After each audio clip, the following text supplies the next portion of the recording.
Artigo 72. Compete ainda à primeira e segunda seções especializadas em dissídios individuais, em relação aos feitos de sua competência, o exercício das atribuições de que trata o artigo 77, parágrafo 1º, assim como, em sessão conjunta, editar, modificar ou revogar, pela maioria absoluta dos seus membros, o verbete de sua jurisprudência, sob a denominação de orientação jurisprudencial. Parágrafo 1º. A direção da sessão de julgamento, nas hipóteses de atuação conjunta da primeira e da segunda SDIs, competirá a um dos presidentes dessas sessões, observada a alternância entre ambos, ano a ano, iniciando-se pelo presidente da primeira SDI, e assim sucessivamente. Parágrafo 2º. Em caso de empate, em sessão conjunta da primeira e da segunda SDIs, o voto de desempate caberá ao desembargador mais antigo presente à sessão. Parágrafo 3º. As sessões de julgamento conjuntas serão convocadas com no mínimo 15 dias de antecedência pelo desembargador que as dirigirá, dando-se ciência ao Ministério Público do Trabalho. Artigo 73. Qualquer desembargador integrante do colegiado da primeira e da segunda SDIs poderá apresentar propostas de edição, modificação ou revogação dos verbetes de suas orientações jurisprudenciais. Parágrafo 1º. A proposta deverá ser fundamentada e, quando for o caso, devidamente instruída com a sugestão do texto, além de indicação dos acórdãos que a justifiquem. Parágrafo 2º. A proposta subscrita por pelo menos 1/3 dos integrantes do referido colegiado deverá ser encaminhada ao desembargador que dirigirá a sessão conjunta, observado o disposto no artigo 72, parágrafo 1º, o qual a submeterá à apreciação. Seção 3 da terceira seção de dissídios individuais. Terceira SDI. Artigo 74. A terceira seção de dissídios individuais, terceira SDI, será constituída por 14 desembargadores, dentre eles o seu presidente. Parágrafo único. A sessão especializada será presidida pelo desembargador eleito nos moldes do artigo 67 deste regimento interno, ou, na sua ausência, pelo desembargador mais antigo presente da sessão. Artigo 75. Compete à terceira seção de dissídios individuais julgar, inciso 1º, as ações rescisórias propostas contra decisões de primeiro grau das câmaras e contra suas próprias decisões.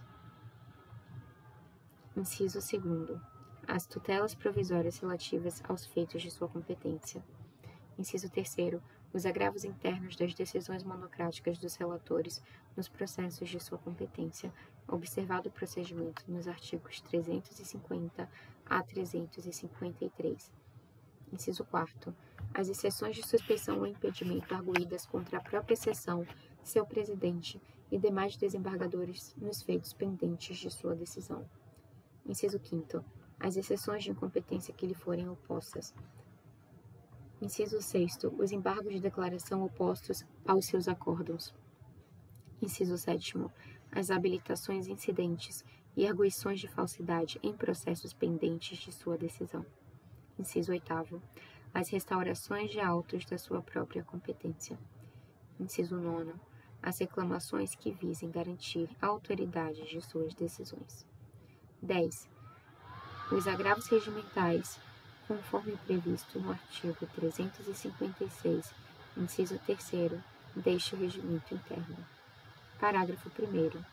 Compete à terceira seção de dissídios individuais, em relação aos feitos de sua competência, o exercício das atribuições de que trata o artigo 77, parágrafo 1º. Parágrafo 2º. Os conflitos de atribuições entre os integrantes da seção serão decididos pelo presidente, ou, na sua ausência, pelo seu substituto da seção. Parágrafo 3º. Compete à terceira SDI editar, modificar ou revogar, pela maioria absoluta dos seus membros, o verbete de sua jurisprudência, sob a denominação de orientação jurisprudencial. Seção 4. Da Seção de Dissídios Coletivos, SDC. Artigo 76.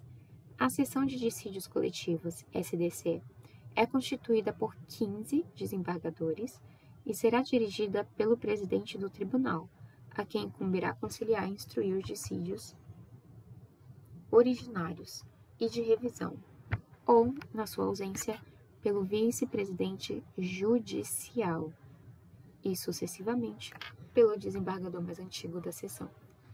Parágrafo único. Não haverá distribuição de processos ao presidente e ao vice-presidente judicial do tribunal. Artigo 77. Compete à seção de dissídios coletivos, inciso 1º, conciliar e julgar os dissídios coletivos e estender ou rever as sentenças normativas nos casos previstos em lei.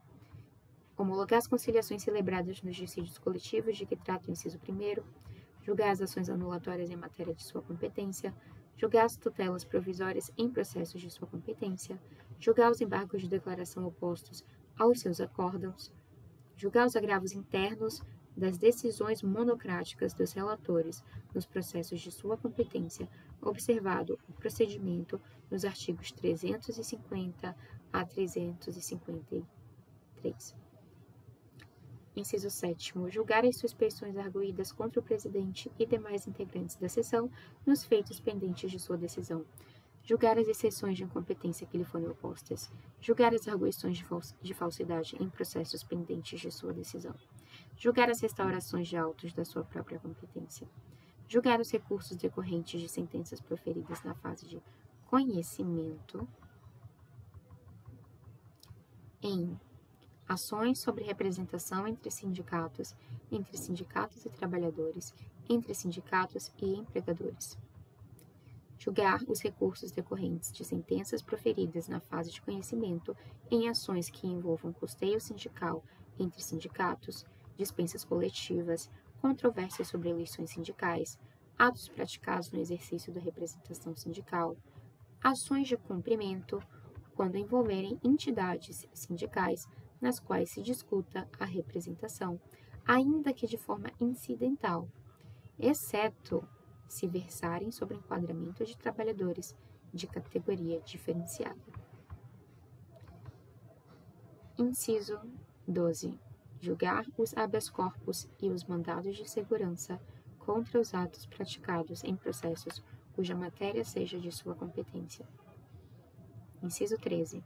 Editar, modificar ou revogar o verbete de sua jurisprudência sob a denominação de orientação jurisprudencial, pela maioria absoluta dos seus membros.